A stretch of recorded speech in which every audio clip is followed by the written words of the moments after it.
Embora os indivíduos façam escolhas que possam implicar em comportamentos sadios ou nocivos à sua saúde, essas escolhas estão situadas em contextos familiares, econômicos, culturais, políticos e históricos. Os estilos de vida ou os comportamentos individuais são apenas as evidências mais imediatas de todo o processo de determinação e mediação das desigualdades sociais em saúde. Como e por que as desigualdades sociais fazem mal à saúde? É o livro do Ciência e Letras de hoje, um programa resultado da parceria entre o Canal Saúde e a editora Fiocruz.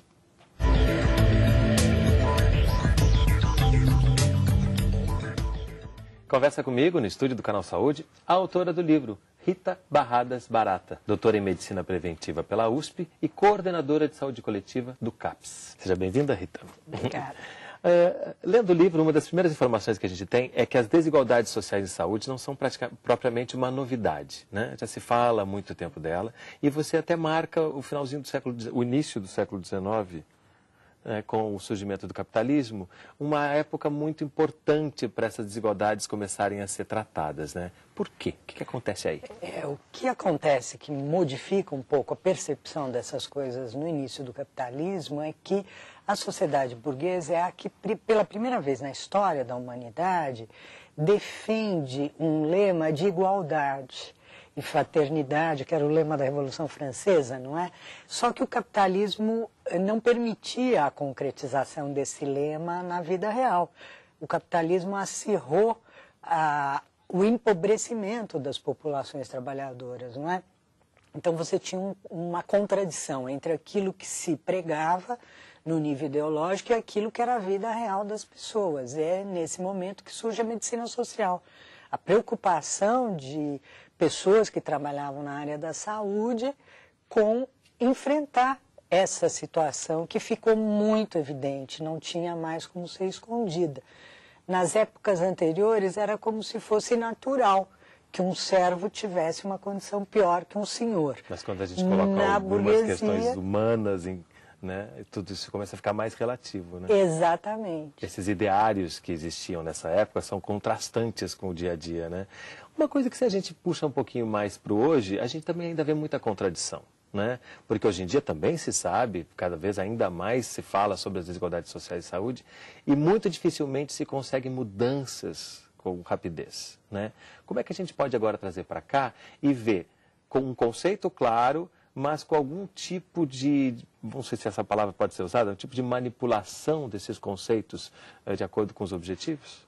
Existe muito isso. Você vê hoje, nos diferentes discursos dos diferentes setores, todos falam em desigualdades sociais e estratégias de redução das desigualdades sociais. Entretanto, a concepção que está por trás desse discurso é muito diferente. Se você pegar, só para dar um exemplo, todo o ideário do Banco Mundial, de como ele trabalha com as políticas sociais no mundo, vai estar presente lá a preocupação com a redução das desigualdades, mas é uma forma de pensar a questão bastante simplificada, que não leva em conta, de fato, o que é que produz essa desigualdade. Não é? Ao passo que nos teóricos da medicina social, da saúde coletiva, a nossa preocupação é entender esses processos sociais. O que é que resulta nessa desigualdade? E não simplesmente constatar que ela existe, nem tratá-la de uma maneira simplificada. Para pegar um exemplo assim muito simples que o livro traz, mas que serve para a gente ilustrar, por exemplo, a gente sabe que fumar faz mal à saúde, que provavelmente se uma mãe ou uma mulher grávida fuma, isso pode trazer consequências. Mas quando a gente vai somando outras variáveis, a gente começa a ver que isso não é linear, né? Essa não linearidade, você acha que é a coisa mais importante da gente marcar para acabar com essas respostas simplistas? Com certeza. Eu acho que se a gente entender os problemas, tentando simplificá-los, a nossa eficácia na intervenção vai ser pequena.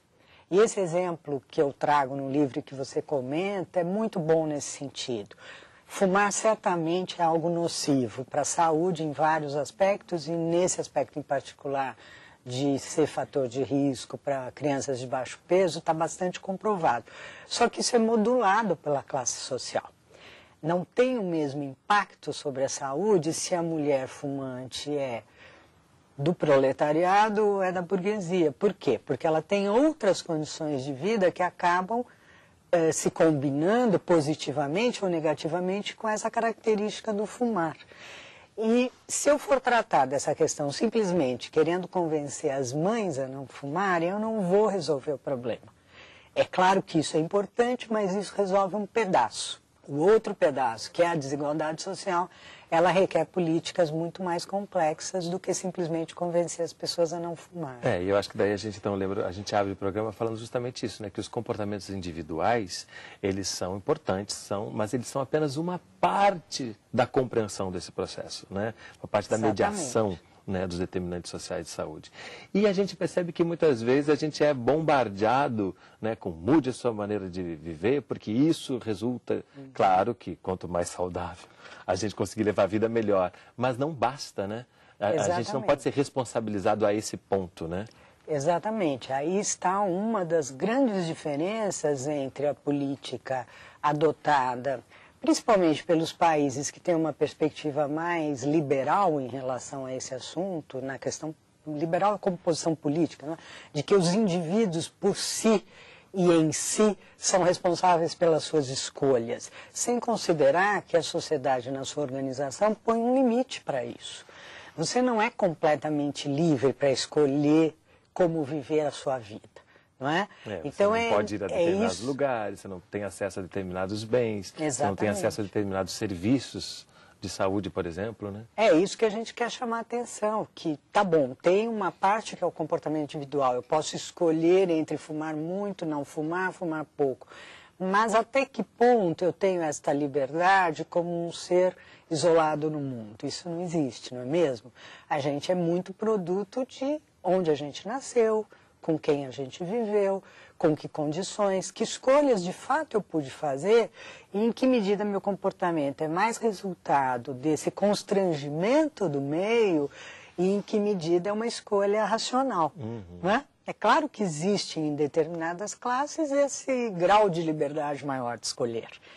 Mesmo assim, estão condicionados culturalmente por uma série de coisas, né? Claro, aquilo que eu valorizo, aquilo que eu considero que me faz integrante deste grupo, que me diferencia, enfim, todas essas questões, elas existem e são relevantes para a saúde, mas elas sozinhas não dão conta. É que muitas vezes a gente não percebe, né? A gente tem essa impressão mesmo de que a gente faz o que quer, porque vivemos numa sociedade democrática, tudo é tão relativo, né? A gente acaba sendo muito mais condicionado do que a gente imagina. Percebe, exatamente. E isso resulta em melhor ou pior saúde, né? Saúde, com certeza. E se a gente não leva isso em conta, a gente volta para questões lineares, né, que dizem se você é assim, resulta nisso, se você é assado, resulta naquilo, né? Isso, no dia a dia dos profissionais de saúde, você acha que isso já está entronizado, que as pessoas conseguem no dia a dia, ao lidar com os seus pacientes ou com os seus colegas, elas já têm essa compreensão? Eu diria que não. Apesar disso parecer tão óbvio, não é? Quando a gente começa a mostrar os exemplos e falar, eu diria que a nossa formação como profissional, ela não estimula você a raciocinar dentro da complexidade. Você é muito mais levado a simplificar as questões e a considerar que todo e qualquer caso tem mais ou menos os mesmos condicionamentos e o mesmo desenvolvimento. E não é matemática, né? Não é. Ser humano, biologia e o social junto ainda com essa característica biológica que já é muito variável, faz com que quem lida com saúde tenha que o tempo todo estar se confrontando com esta variabilidade, com esta diversidade de situações, não é? Mas nem sempre a gente é preparado para funcionar desta forma, não é? Profissionalmente. E até para propor esse diálogo, né? E propor esse diálogo mais aberto, que não responsabilize quem está na frente do profissional, mas que leve-o a pensar, né? Sobre como lidar Quais com são os condicionantes, por que ele tem aquele comportamento, não é? A gente brinca que a educação em saúde, por exemplo, durante muito tempo, a tradicional educação em saúde na saúde pública, ela era completamente ineficaz. porque você propunha que as pessoas tivessem comportamentos que elas não podiam ter. Por exemplo, não adianta eu dizer para alguém, lave a mão antes das refeições, numa situação em que ele não tem água encanada dentro de casa. Isso não é realizável. Tenha um prato colorido com todos os legumes. Exato, onde eu compro isso, como é que eu conservo. Inclusive pessoas hoje de classes sociais mais privilegiadas, vamos chamar assim, têm dificuldade de ter essa alimentação saudável que a gente preconiza. Por quê? Porque a vida cotidiana não te permite. Você come fora de casa, você não encontra a variedade de alimentos que você gostaria ou precisaria. Você tem dificuldade, mesmo morando num bairro bom, se você trabalha o dia todo, mora sozinho, a hora que você chega, onde é que você vai comprar as tuas frutas, teus legumes, as tuas coisas frescas que rapidamente se deterioram mesmo com a geladeira, enfim. São condicionantes da vida concreta que acabam tendo um peso maior na sua escolha do que simplesmente a sua vontade. Não é? Aquilo que está escrito, que a gente lê, que vai seguir e vai dar E que tudo você certo. pode até concordar e achar Sim. que é o melhor, mas daí a fazer tem uma série de outras questões que tem muito a ver com a estrutura social, com as políticas mais amplas, não é? Se você tem condições, por exemplo, de consumir esses alimentos que a gente considera saudáveis, por que que hoje a população consome mais açúcares, tipo macarrão, mesmo o feijão, que era uma coisa que era o cotidiano do brasileiro, o prato, né, do arroz, feijão, uma carne, uma salada, hoje não existe mais esse prato nas famílias brasileiras. Por quê? Culturalmente. Porque feijão demora para cozinhar, as mulheres hoje trabalham fora, elas não têm esse tempo, muito mais rápido fazer um macarrão do que fazer o arroz e feijão. Então, são coisas que a gente não se dá conta, mas que vão se transformando, que tem repercussões para a saúde. Hoje você tem, por exemplo, usando esse exemplo do arroz e feijão, anemia por deficiência de ferro é comum em todas as classes sociais, praticamente em crianças. E tem muito a ver com essa mudança de hábito. Que antes o feijão era uma fonte enorme de aporte de ferro e hoje ela desapareceu da refeição cotidiana. E tudo isso traz para a gente um desafio ainda maior, porque essas questões todas não dependem só da área da saúde, né? É o que a gente vai ver melhor no próximo bloco. Não sai daí, a gente volta já.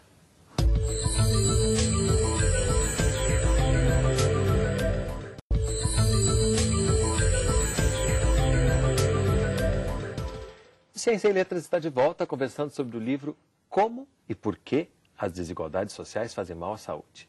Comigo, no estúdio do Canal Saúde, a autora do livro, Rita Barradas Barata. Rita, eu queria falar sobre uma questão que parece que está um pouco distante, mas faz muito parte do nosso tema, que são os preconceitos. Né? Você dedica um capítulo às etnias e outro capítulo às questões, às relações de gênero. Né? Como é que a gente pode explicar para as pessoas que todo o preconceito faz mal à saúde? Pois é, isso tem, nos últimos anos, mobilizado muitos pesquisadores da área da saúde, que são temas difíceis de trabalhar em termos de pesquisa empírica, mas temos avançado nesse sentido de mostrar que os preconceitos, que a discriminação, que toda forma de exclusão de grupos, seja por motivos socioeconômicos, seja por motivos de preconceitos de etnia, de gênero, de religião, de preferências sexuais, elas acabam produzindo impactos negativos sobre a saúde, não apenas daqueles que são discriminados, mas também do conjunto da sociedade onde essas práticas são mais frequentes. Ou seja, afeta todos nós, né? Exatamente, porque gera um mal-estar. Você pode não ser a vítima da discriminação, mas ao viver num ambiente onde isso existe, é como se a gente dissesse, não dá para ser feliz tendo uma parcela das pessoas, ou várias parcelas, excluídas deste convívio. E isto repercute. Mesmo que você não perceba e que você se sinta imune a esses problemas, porque você não pertence a nenhum desses grupos que normalmente são discriminados, viver numa sociedade onde isso ocorre acaba fazendo mal para a saúde e há evidência já de muitos estudos empíricos mostrando isso. As sociedades que são menos desiguais, elas, em geral, têm um nível de saúde melhor para a sua população.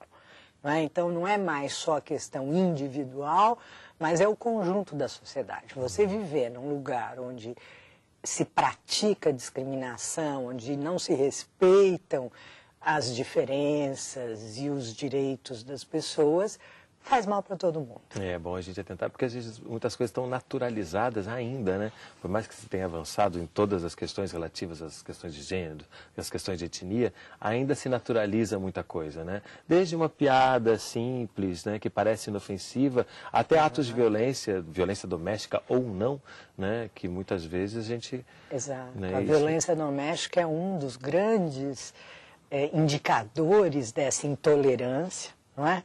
E que ela é muito escondida na sociedade. Ainda, não é? né? Por incrível Ainda. que pareça. Briga de marido e mulher não se mete a colher, que durante muito tempo se falou isso, acabou se permanecendo isso, né? Como se, voltando ao que você disse antes, como se isso não dissesse respeito a todos nós, né? Uma violência ao lado da minha casa diz respeito à minha casa. Né? E essa questão do ambiente doméstico, familiar, como algo privado e que, portanto, é inviolável e que ninguém pode chegar perto e olhar, isto tem favorecido, não é? Muita coisa de violência doméstica contra a mulher, contra a criança, contra idosos, em todas as camadas sociais, com nuances de intensidade, de frequência, porém é algo que afeta a sociedade como um todo, não é? E aí então a gente chega nessa questão que a gente deixou em aberto, que é essas questões todas elas são muito difíceis de serem transformadas só com o setor saúde. Claro que, e tradicionalmente a gente vem vendo isso ao longo da história recente do Brasil, o setor de saúde tem sido praticamente uma locomotiva de transformação, apontando, agindo, né? Mas chega um determinado momento que ele fica impotente se outras transformações sociais não acontecerem, né?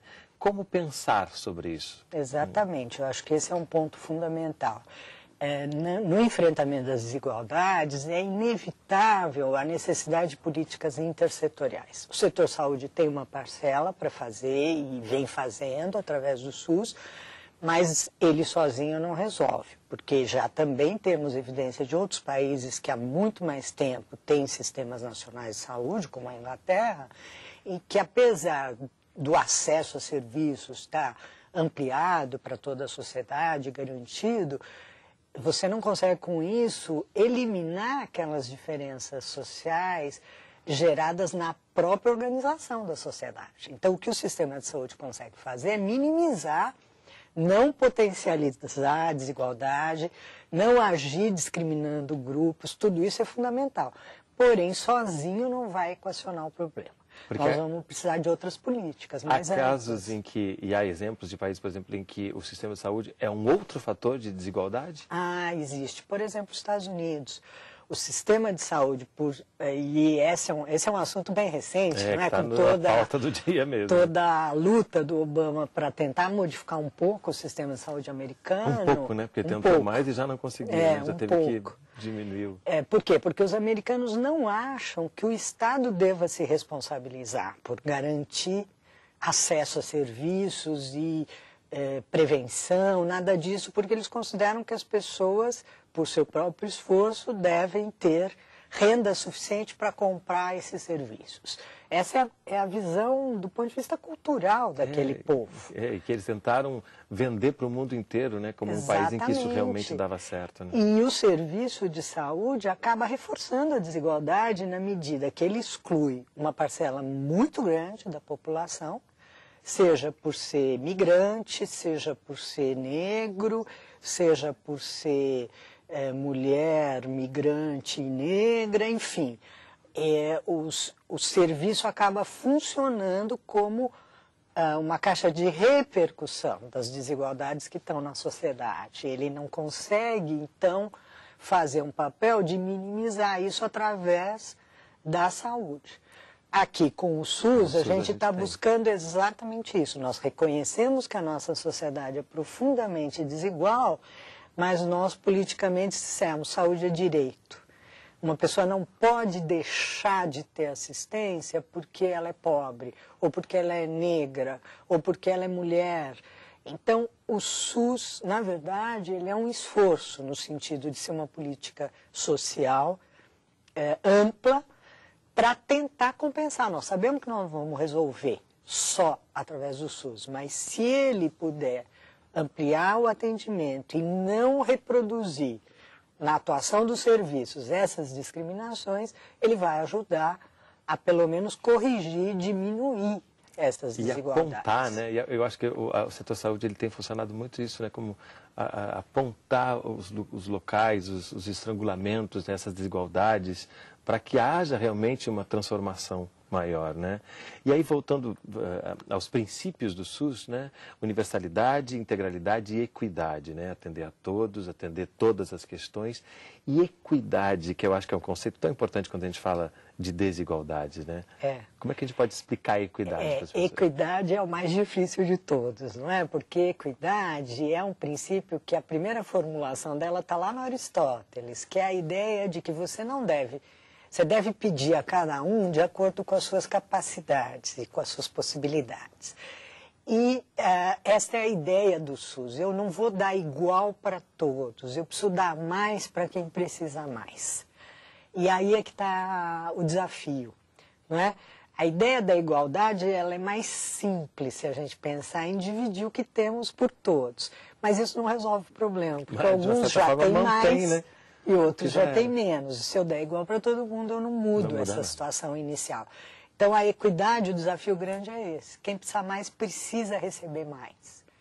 Né? E fazer essa aritmética nem sempre é fácil. Porque às vezes parece até contraditório, né? Porque, mas então as pessoas vão ser tratadas desigualmente? Sim, né? Vão ser tratadas desigualmente de acordo com as desigualdades, né? E isso parece contraditório com um princípio de igualdade, né? Do ponto de vista de justiça social, não é? Que eu acho que esse livro também, logo no início, ele deixa claro, né? Igualdades e diferenças são muito bem-vindas, né? Desde que elas não sejam frutos de injustiças sociais. De injustiça. Esse é o ponto central. Nós não estamos falando que queremos uma sociedade de todo mundo igual. Fica muito chato, não é? Nós queremos justiça, que as pessoas não tenham menos por serem membros de determinados grupos, por estarem em determinada condição social. E até para que elas tenham possibilidade de serem diferentes, né? Eu acho que quando você elimina as desigualdades sociais, as pessoas podem ser diferentes e isso não vai implicar em ter mais ou menos saúde. Né? Exatamente. Eu acho que isso é justiça social, respeitar a diferença, né? Não discriminar, tem a ver com isso. E que livro você trouxe para a gente hoje, Rita? Eu trouxe o Eduardo Galeano. Nosso conterrâneo uruguaio. Do tempo, ele é uruguaio, mas ele parece tão brasileiro, né? E ele conta histórias muito interessantes nesse livro, pequenas histórias sobre os vários países da América. É muito interessante, muito bem escrito, como sempre. E o Galeano tem uma tradição também de lutar contra as desigualdades. Exatamente, né? Ele tem tudo a ver com o nosso tema. Tem tudo a ver com o tema, e de uma forma fluida, né? E uma linguagem que é quase poesia, né? Embora sendo prosa. Rita, brigadíssimo pela presença aqui conosco hoje. Eu é que agradeço essa oportunidade. E o programa Ciência e Letras é resultado de uma parceria entre o Canal Saúde e a editora Fiocruz. Se você quiser entrar em contato conosco, mandar sua crítica ou sugestão de leitura, nosso telefone é 0800 701 8122. A gente se vê no próximo programa. Até lá. Para entrar em contato com a editora Fiocruz, acesse www.fiocruz.br/editora ou ligue 21 3882 9007.